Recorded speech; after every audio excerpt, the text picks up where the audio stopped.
Ketua Badan Pengawas Pemilu Jember, Sanda Aditya Pradana, mengalami kecelakaan beruntun di Jalan Raya Jember Lumajang pada Jumat 10 Mei 2024. Kecelakaan beruntun yang melibatkan 3 kendaraan tersebut terjadi pada pukul 1.30 dini hari waktu Indonesia Barat di Jalan Perempatan Masuk Dusun Sadengan, Desa Rowo Tengah, Kecamatan Sumberbaru, Jember.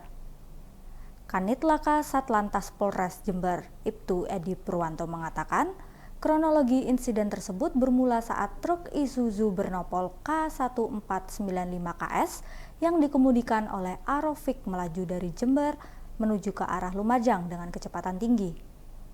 Menurutnya, supir truk itu melaju dengan kecepatan tinggi dan tidak melihat ada pejalan kaki. Lalu langsung menabrak perempuan yang menyeberang tersebut. Karena terkejut, pengemudi truk kehilangan kendali dan banting setir ke arah kanan jalan, lalu menabrak kendaraan dari arah berlawanan, yaitu sebuah mobil Elf bernopol P7322Ki yang dikemudikan Imron Rosyidi. Sementara 20 meter di belakang mobil Elf itu, terdapat kendaraan Kijang Innova bernopol P1513HI yang ditumpangi Ketua Bawaslu Jember. Karena jarak terlalu dekat, mobil Kijang Innova yang dikemudikan oleh Muhammad Saiful juga menabrak Elf di depannya. Edi menyampaikan terdapat 2 orang tewas akibat kecelakaan beruntun tersebut, yaitu penyeberang jalan bernama Tumpi dan Elok Triwahyuni, seorang penumpang mobil Elf yang mengalami luka pendarahan serius akibat benturan. Sementara, pengemudi dan 1 penumpang mobil Elf mengalami luka berat dalam kecelakaan beruntun itu. Edi juga menambahkan terdapat 5 korban dengan luka ringan. 2 diantaranya penumpang dan supir truk Isuzu yang mengalami luka lecet pada pipi, dahi, tangan, dan kaki. Sementara 3 orang sisanya adalah penumpang mobil Isuzu Elf dan sedang menjalani perawatan di RS Jatiroco, Lumajang. Dan Tribuners, berikut kita simak bersama wawancara dengan Kanit Laka Satlantas Polres Jember, Ibtu Edi Purwanto. Menimpa yang pertama kendaraan truk kol diesel merek Isuzu yang berjalan dari arah timur atau dari arah Jember menuju ke arah Lumajang. Sesampainya di TKP, kendaraan tersebut kurang menguasai keadaan akibat adanya penyeberang jalan. Penyeberang jalan yang kebetulan di TKP adalah persimpangan atau simpang 4. Setelah kendaraan truk Isuzu tersebut menumbur penyeberang jalan, kendaraan oleng ke kanan dan memasuki jalur yang dari arah barat, yang mana dari arah berlawanan meluncur kendaraan Isuzu Elf, sehingga terjadi benturan kedua dengan Isuzu Elf, dan sekitar jarak 20 meter di belakangnya terdapat Kijang Innova warna hitam yang juga menumbur kendaraan Isuzu Elf yang ada di depannya. Untuk korban, yang pertama pengendara, yang pertama penyeberang jalan meninggal dunia di TKP. Yang kedua, penumpang mobil Isuzu Elf perempuan meninggal dunia juga setelah dibawa atau mendapat perawatan di Rumah Sakit Jatiroto. Untuk Ketua Bawaslu sendiri kondisinya? Untuk Ketua Bawaslu, beliau berada dalam mobil Innova. Yang pertama ada driver, terus ada penumpang beliau bersama 1 stafnya, jadi 3 orang yang berada di dalam mobil. Namun beliau hanya mengalami kerugian material atau kerusakan material kendaraan. Beliau tidak mengalami luka sedikit pun. Alhamdulillah, beliau setelah terjadi kecelakaan segera dievakuasi dan kembali ke kantornya atau meninggalkan TKP. Artinya penyebab kecelakaan mungkin jalan. Penyebab kecelakaan adalah kurang hati-hatinya pengemudi truk Isuzu kol diesel yang mana berjalan dengan kecepatan tinggi, dan di perempatan Sadengan ada penyeberang jalan yang melintas dari arah utara ke selatan. Untuk luka yang korban meninggal dunia bagian apa saja? Gimana? Luka korban yang meninggal dunia? Yang meninggal dunia 2 orang. Dua Mengalami orang. luka di bagian? Hah? Mengalami luka di bagian? Ya, yang penyeberang jalan mengalami luka di bagian kepala, meninggal dunia di TKP. Sedangkan untuk yang penumpang Isuzu Elf meninggal dunia setelah mendapat perawatan di Rumah Sakit Jatiroto. Total seluruh korban berapa dan termasuk yang luka-luka? Untuk korban penyeberang jalan 1, terus pengendara penumpang Isuzu Elf 1 yang meninggal, jadi 2 yang meninggal. Sedangkan penumpang lain itu ada dari penumpang Elf itu ada sekitar 2 orang luka berat, yang lainnya luka ringan. Sedangkan untuk Ketua Bawaslu beserta stafnya tidak mengalami luka sedikit pun. Supir yang truk diesel gimana? Supir truk diesel masih dilakukan perawatan di Rumah Sakit Jatiroto. Apa nanti akan ada yang diamankan dan diperiksa terkait kecelakaan ini? Nanti sementara kita masih fokus evakuasi kendaraan. Setelah evakuasi selesai sambil menunggu perawatan korban yang ada di rumah sakit, selanjutnya kita fokus ke penyidikan. Beredar informasi bahwa pelaku penganiayaan taruna sekolah tinggi ilmu pelayaran atau STIP, yakni Tegar Raffi 21 tahun, adalah anak pejabat. Namun, narasi tersebut akhirnya dibantah oleh kepolisian. Kapolres Jakarta Utara, Kombes Pol Gideon Arif Setiawan menyebut, Tegar Raffi Sanjaya bukan anak seorang pejabat. Tegar merupakan taruna tingkat 2 yang kini menjadi tersangka atas penganiayaan terhadap Putu Satria Anantan, 19 tahun hingga meninggal dunia. Ia ditetapkan sebagai tersangka usai melakukan pemukulan terhadap Putu di bagian ulu hati hingga 5 kali. Dari hasil autopsi, Putu juga mengalami luka memar di bagian mulut, lengan atas dan dada, serta lecet di bagian bibir. Sampai saat ini, pihak kepolisian masih terus melakukan pengembangan atas kasus tewasnya Putu. Kasat Reskrim Polres Jakarta Utara, Ibda Suprobo menjelaskan, penganiayaan bermula saat korban bersama 5 rekannya mengecek kelas untuk membubarkan kegiatan jalan santai. Setelah membubarkan kegiatan jalan santai, korban bersama kelima temannya turun ke lantai 2 kampus. Saat itulah senior tingkat 2 Tegar Raffi memanggil korban. Tegar mempertanyakan mengapa korban memakai baju olahraga saat masuk ke gedung pendidikan di lantai 3. Pelaku kemudian mengajak korban bersama 5 temannya ke toilet koridor kelas KALKC di lantai 2. Di sanalah tersangka diduga 5 kali memukul korban pada bagian perut hingga tak sadarkan diri dan meninggal dunia.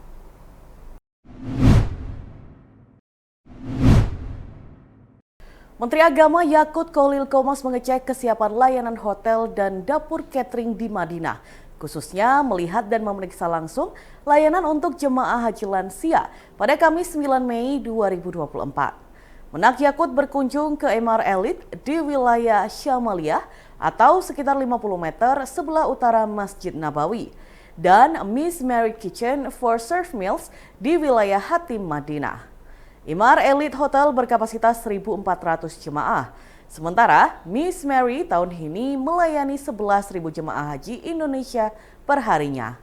Makanan yang disajikan bercita rasa Nusantara dengan menu antara lain nasi kuning, nasi uduk, opor ayam, rendang daging, dan masih banyak lainnya. Menu-menu ini dipadu dengan tumisan sayuran serta ditambah buah-buahan dan air mineral. Dapur catering tersebut juga akan menyajikan 20% makanan ramah lansia. Makanan disajikan dengan menu yang sama, hanya nasi dan lauknya dimasak lebih halus dan lembut. Salah satu pilihannya adalah dalam bentuk nasi tim. Menak Yakut dalam kunjungan ini ikut memastikan bahwa tidak hanya menu, layanan yang disiapkan juga ramah lansia. Dalam kunjungan ini, hadir pula Dirjen Penyelenggaraan Haji dan Umroh Hilman Latif, staf khusus Menak Bidang Media dan Komunikasi Publik Wibowo Prasetyo, staf khusus Menak Bidang Hukum Abdul Qadir, Konsul Haji KJRI Jeddah Nasrullah Jasam, Kadakar Madinah Ali Mahzumi, dan Kabid Catering Sutikno. Diketahui, jemaah haji Indonesia mulai tiba di Madinah pada 12 Mei mendatang. Mereka akan tinggal selama 9 hari di kota Nabawi sebelum berangkat ke Mekah. Petugas penyelenggara ibadah haji atau PPIH Arab Saudi tahun ini sudah menjalin kontrak dengan 106 hotel sebagai akomodasi jemaah di Madinah. Saat tiba di dapur, Menak disambut pemilik perusahaan catering Miss Mary. Hadir juga Wan Abdurrahman selaku eksekutif chef yang asli warga Cipanas, Bogor. Menak juga akrab berbincang dengan beberapa chef dan asisten chef yang ada di dapur dan kebanyakan juga dari Indonesia. Kesempatan itu dimanfaatkan Menak untuk menanyakan banyak hal, mulai dari ketersediaan sayuran dan bumbu Nusantara hingga tempe dan tahu. Menurut Gusman, orang Indonesia memang suka dengan tempe dan tahu. Hal tersebut diiyakan Wan Abdurrahman. Tidak hanya saat operasional haji, menu tempe dan tahu juga disukai jemaah umroh. Dalam sehari, dapurnya bisa menghabiskan ratusan papan tempe dan tahu yang juga diproduksi oleh orang Indonesia. Gusman tidak lupa menanyakan kesiapan storage dan ketersediaan bahan makanan. Dijelaskan Wan Abdurrahman, dapur ini memiliki 6 storage besar. Sembari menunjukkannya satu persatu, tampak bahan makanan daging sapi, ayam, ikan, dan telur tersedia dalam ruangan berpendingin udara. Dan Tribuners, berikut kita simak bersama wawancara dengan Menteri Agama Yakut Kholil Qomas. Ini tadi saya datang meninjau persiapan di hotel pagi tadi menuju sampai Madinah, dan saya kira hotelnya juga representatif, bagus, bersih, dan sesuai dengan kontrak yang kita tuliskan gitu ya. Lalu setelah itu saya kesini ke salah satu dapur yang memberikan layanan makan kepada jamaah di Miss Mary ya. Miss Mary. Saya melihat ini bersih dapurnya, luas, bersih, dan juga sudah ada alokasi sendiri untuk jamaah lansia 20% porsi ya dari porsi yang dikontrak untuk dapur ini. Dan saya kira persiapannya sudah baik untuk konsumsi. Dan mudah-mudahan ini ketika nanti melayani jamaah juga sama dengan apa yang ditunjukkan kepada kita. Dengan ini saya yakin ini pelayanan kita akan bisa lebih baik daripada tahun yang lalu. Yang di hotel ini terkait dengan lansia, konsen tadi? Ya, lansia tadi kalau di hotel tadi ada tempat mandinya itu di dalam bathtub, jadi harus keluar masuk bathtub kalau orang tua kan susah. Tadi saya minta supaya lansia itu ditempatkan di kamar yang kamar mandinya tidak ada bathtubnya, jadi bisa langsung ke shower supaya mudah. Ya, oke. Baik.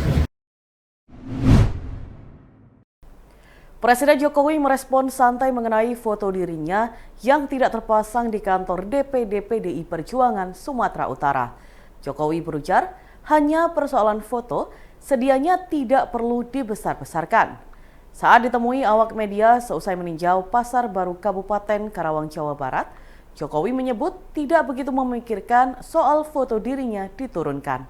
Ketika awak media kembali meminta tanggapan mengenai foto dirinya yang diturunkan DPD PDI Perjuangan Sumut, Jokowi lagi-lagi memberikan respon tidak masalah.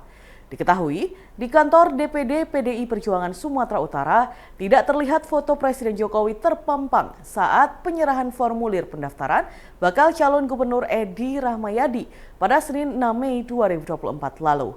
Foto Jokowi biasanya terpasang di dinding berdekatan dengan foto Wakil Presiden Ma'ruf Amin. Namun pada hari itu hanya foto Ma'ruf Amin yang terpasang. Dari pengakuan PDI Perjuangan, foto Jokowi kala itu jatuh karena tersenggol dan belum sempat dipasang kembali. Sementara Sekjen PDI Perjuangan Hasto Kristianto menyebut penurunan foto Presiden di kantor partai daerah merupakan bentuk ekspresi para kader terhadap Jokowi. Namun, bukan merupakan arahan atau instruksi dari PDIP Pusat. Hizbullah melakukan serangkaian serangan gabungan dan terarah terhadap basis militer Israel menggunakan rudal pada Rabu 8 Mei 2024. Dalam operasi tersebut, 8 gedung persembunyian pasukan pertahanan Israel atau IDF runtuh total. Sejumlah tentara juga tewas dan terluka imbas operasi multi cabang tersebut. Dilansir dari tribunnews.com, hal itu diungkapkan langsung oleh pasukan Hizbullah dari Lebanon. Hizbullah mengaku para pejuangnya melakukan operasi multi cabang dengan menggunakan sejumlah roket pada Rabu lalu. Serangan Hizbullah itu diklaim menghantam 8 gedung persembunyian IDF hingga runtuh total. Di antaranya persembunyian di Malkia, pemukiman Shlomi, Hanita, Al-Manara, dan Metula. Termasuk pula persembunyian di Avivim, Yara, dan Admit. Rentetan serangan Hizbullah itu juga diklaim mengakibatkan sejumlah tentara Israel tewas dan terluka. Hal tersebut juga dibenarkan oleh militer Israel. Menurut militer Israel, seorang tentara bernama Sersan Chaim Sabah, 20 tahun, dari Batalion 869 terbunuh saat sembunyi di Malkia. Hal ini menjadikan jumlah kematian tentara Israel sejak 7 Oktober 2023 menjadi 615 tentara. Warga di sekitar Gunung Kawi, Kecamatan Wonosari, Kabupaten Malang, memperingati Haul Eyang Jogo yang digelar setiap 1 Selo dalam kalender Jawa. Rangkaian acara ini mulai dilakukan sejak 8 Mei hingga 10 Mei 2024, diawali dengan tembang macapat dan pagelaran wayang kulit. Pada Kamis 9 Mei 2024, puncak acara yang diawali dengan Khatmil Quran digelar sekitar pukul 15 waktu Indonesia Barat. Kemudian sesaji juga dilakukan oleh keluarga besar dan warga setempat. Kirap dilakukan mulai dari Masjid Agung RM Iman Sujono menuju ke makam Eyang Jo. Roro Yuswarini mengatakan sesuai tradisi zaman dahulu, pakaian yang dikenakan wajib berwarna hitam. Wanita yang kerap disapa dengan Ririn itu juga menyampaikan, untuk prosesi penyekaran, laki-laki wajib menggunakan pakaian surjan, jarik, dan blangkon. Sedangkan perempuan wajib memakai kebaya dan jarik. Semuanya lengkap dengan pakaian adat Jawa. Proses penyekaran berlangsung kurang lebih selama 2 jam, kemudian rangkaian acara dilanjutkan dengan tahlil akbar pada pukul 19 WIB. Selanjutnya, acara ditutup di hari Jumat 10 Mei 2024 dengan menampilkan seni Al-Banjari dan terbang jidor. Ririn menambahkan tradisi ini bertujuan untuk mendoakan dan menghormati Eyang Jogo. Diketahui, Eyang Jogo atau Eyang Kiai Zakaria II adalah seorang ulama besar dan tokoh masyarakat yang dimakamkan di lereng Gunung Kawi pada tahun 1871. Dan Tribuners, berikut kita saksikan bersama wawancara dengan penasehat Yayasan Ngesti Gondo, Pasarean Gunung Kawi, Roro Yuswarini. Minta izin dijelaskan terkait kegiatan tadi yang Haul Eyang juga itu. Jadi hari ini adalah tanggal Jawa 1 Selo. 1 Selo ini adalah haul penjenenganipun Kanjeng Eyang Jogo atau Kanjeng Kiai Zakaria. Nah, ini adalah haul yang ke-154. Ya, setiap tahun rutin kita laksanakan sejak dahulu kala dan sampai kapanpun insya Allah akan tetap kami laksanakan. Kurang lebih seperti ini. Bu, tadi kan dalam pelaksanaan juga sama anak-anak juga, Bu, ya? Iya. Nah, itu mungkin bisa dijelaskan, Bu, alasannya kenapa kok mengajak anak-anak seperti itu, Bu? Karena begini, ini adalah budaya, ya, khususnya budaya Jawa. Jadi memang kita perlu mensosialisasikan kepada siapapun, tidak hanya kepada anak-anak, tetapi bahkan mungkin yang beda keyakinan, beda penilaian atau apapun, supaya dipahami semua pihak bahwa apa yang ada di Gunung Kawi ini sesuatu yang positif, yang berdasarkan budaya gitu ya. Karena kan banyak juga di luar sana ya yang punya opini-opini menurut saya negatif ya, yang menurut saya mungkin karena mereka itu kurang paham tentang budaya. Budaya Jawa ya seperti ini. Kita sangat menghargai leluhur. Bukan berarti kita membuangkan Tuhan, ya. Tuhan adalah Tuhan. Tuhan itu tiada duanya, ya kan? Tetapi kami yang meyakini bahwa Tuhan itu juga punya pilihan di antara umatnya. Ya, maksudnya ada umatnya yang terpilih gitu ya, yang diberi tugas macam-macam bentuk tugasnya ya. Salah satunya termasuk misal saya beri contoh seorang presiden, ya kan. Ini manusia di Indonesia jumlahnya sekian banyak. Kenapa sih yang jadi presiden kok si A atau si B? Nah, semacam itu. Ya itu kalau enggak atas ridho Allah enggak mungkin terjadi. Ya, kita hanya ikhtiar ya, tapi ya itulah gitu. Kalau dengan masalah dicintai pun juga sama seperti itu gitu ya. Bahwasanya apa ya? Kami mempercayai bahwa beliau ini adalah orang yang terpilih, sehingga sampai dengan haul wafat beliau yang ke-154 ini, berarti masa wafatnya kan 154 tahun sudah ya, itu pun masih dihargai, arti kata masih punya daya magnet lah gitu ya. Nah itu kalau tidak ada sesuatu kan nggak mungkin, dan sesuatu itu ya karunia Allah. Nggak mungkin kalau nggak Tuhan berkehendak itu nggak mungkin akan terjadi seperti itu.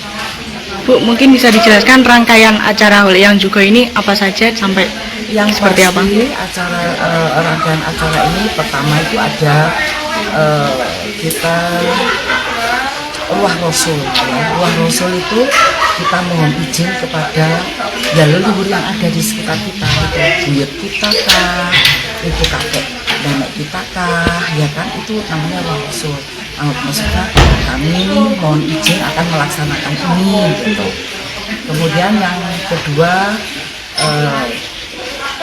ada pagelaran wayang kulit.